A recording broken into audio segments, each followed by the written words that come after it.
I would like to share my breakthrough. While I was journaling, I discovered a pattern when it comes to men and the men I have been attracted to. So I found a similarity between all of these men. And there's not that many men. I was comparing 3 men. Important relationships that I've had in the past, or men that I have been drawn to, either as a friend or as a human being.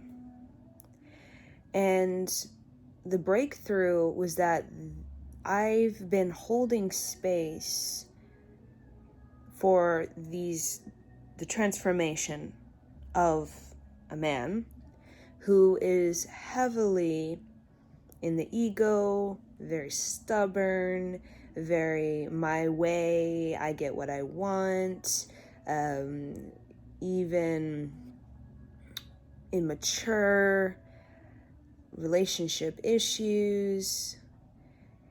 And I've been holding space for the transformation, and I realized today that I don't need to hold space, as though I carry this weight of another person's transformation. And I realized the pattern in attracting these men has a lot to do with I enjoy a challenge, of course. Right? That's just who I am as a firecracker. I enjoy the challenge, but there's a part of me that doesn't entirely feel worthy to be received. And this can go all the way to my childhood with my father. And a part of my little girl self did not entirely feel received by my father. So, of course, I'm drawn to men where it's all about them, right? And selfish, egotistic, and there's little attention, affection, or even generosity towards me. And for me, I've always been self-reliant, very independent, right? I can do it my own. And that also is why I'm drawn to these men, right? Because again, these egotistic men, selfish men, stubborn men, they don't want to give. They don't want to be generous, right? They don't want to be supportive. So, of course, that supports this deep core belief that I have to be self-reliant. I cannot count on someone, right? And look, right? And I'm drawn to men who basically mirror that back to me by them not showing up for me, not being supportive, not being generous, right? It just kind of feeds back to me what I've been feeding myself, which is I have to count on myself. It's on me. I have to be super self-reliant. I have to be very independent because it's just me, right? It's me. So that kind of me against the world vibe.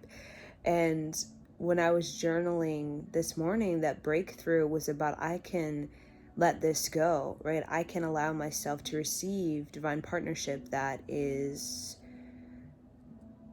generous, that wants to grow, that is flexible, open-minded, that can be supportive and helpful.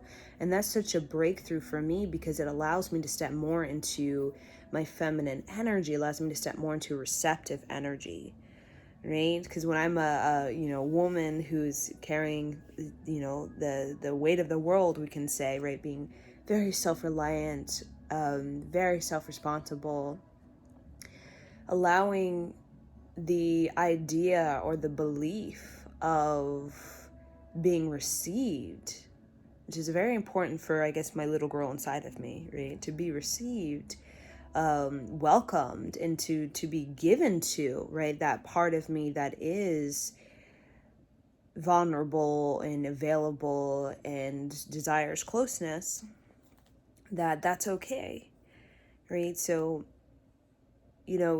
they're being attracted to these men, right? I've always wondered, why am I attracted, or why am I being so generous?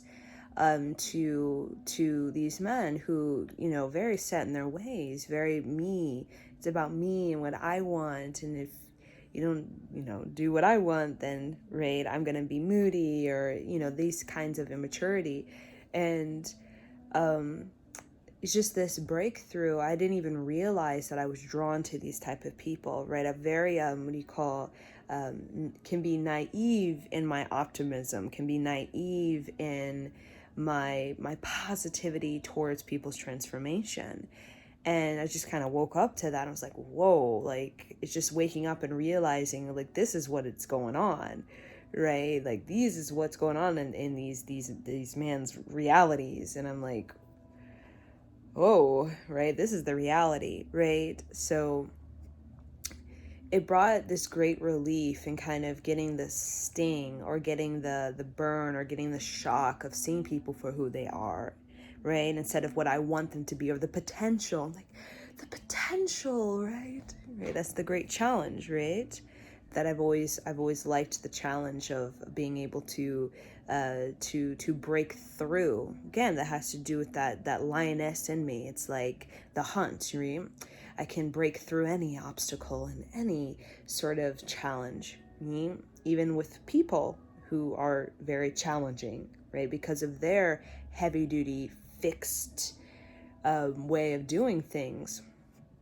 So in this breakthrough, I wanted to share this because a lot of us have, you know, a pattern of relationship where we're drawn or attracted to these certain people, and it can be repetitive for some people.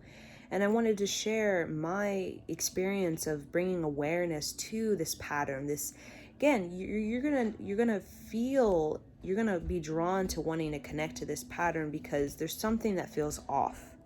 There's something that you're not getting what you want. You're not feeling good. It's something feels imbalanced, unjust, right? In these relationships. So when you start to journal it out and find the similarity, for example, between like three men or three women, and you know the similarities between who these people are, right, and what kind of relationship you've had with them, you will uncover yourself, right? And you will even discover your relationship with your parents when you were a child, and how that has definitely affected you as an adult. But also you'll discover yourself and what you feel you're worthy of, and what you feel you know where you're at, right? Like for me, the discovery of myself based on reviewing these, you know, connections or these attractions has to do with feeling that I'm not received, right? Going from my childhood, that in order for me to get attention or affection, that I have to just go out of my way and just go the mile and then go the mile again to try to get their attention. And then also a discovery about myself is being very self-reliant, you know, feeling like I can't count on people, right? So again, it shows up in relationships where I can't count on them because they're not reliable people, right? So again, when you start to bring awareness to these pattern, you can start to really shift gears, and you can, when you are out in the world, you can start to look at these, you know, if the pattern presents itself again, you can actually use your discernment, which takes a lot of courage and a lot of sort of mindfulness to, you know what, I'm not going to go for this, right? I want to follow through on this new path, or this new reality, this transformation that I'm wanting to have within relationships. And transformation is not for the light of heart. It's not easy. It's not, you know, easy necessarily, right? In a relationship transformation, especially if you're past a certain age, like 35, it can, you know, you've kind of been set in your ways, right? But you know, the more that we bring discernment, right, and develop discernment in our lives, and bring this mindful practice into our world, where we are starting to pay attention to who we're attracted to and why, and go a little bit deeper and almost become poetic about it, and a little bit more meaningful than just I'm attracted to him or her because that's just my type, right? And go, because if you call it your type, but then you're not getting what you want and it's not fulfilling, then that's not really your type. If you're not getting, if it's not going anywhere, and if it doesn't feel good, and it doesn't bring joy, then that's not your type, right? We can tell ourselves, well, that's just my type, I like this, but it doesn't really work out for you, right? So, to really uncover your type, we'll say, is going to require self-discovery, because all of us have this childhood parental influences, relationship with our parents as a baby and young person. And then also we have our own relationship with ourself based on our sort of worthiness and where we're at with our worthiness and what we feel we're worthy of.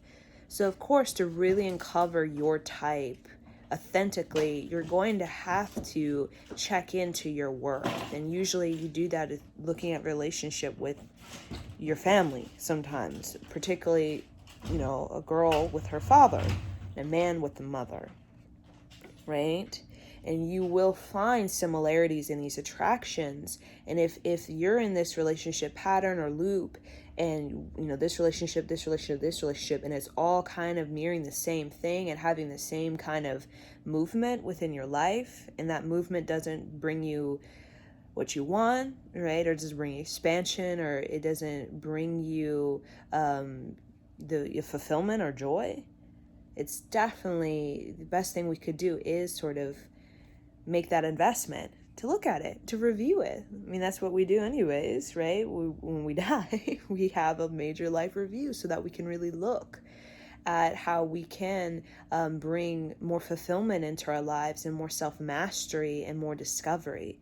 But we don't need to wait until we're dead to do that, right? We can do that every year. We can do that, every month, right? We can do a little journal every day, right? And this self-psychology is a mindful practice.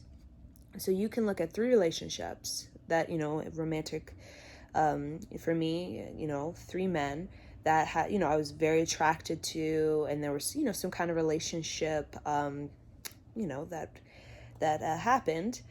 And I look at the similarity, right, in these attractions, right? And I can do 4 or 5 main sort of characteristics that I find very prominent in all of these individuals. And then what I can do is I can look at my role to play and how my role to play in all of these 3 relationships is similar, okay? And then I can look at how do I feel and what is the similarity in how I felt in this relationship and that, okay? And then I can go to, okay, how did I feel in the relationship with my father, and is it similar to, right, or to these relationships? Okay, there's a similarity. And then what I do is I look at what is it that I truly want in relationship, right? And then I start to use my discernment by creating a sort of a positive affirmation of worth.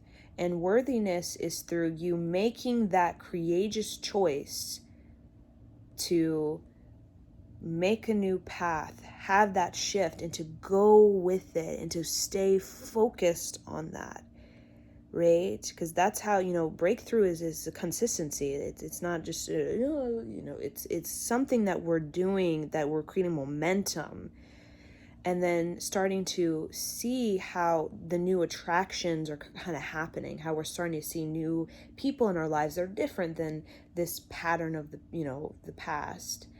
And we start to kind of get a little bit more, more discovery about, okay, I'm starting to see different attractions going on, right? I'm drawing in different kind of energies.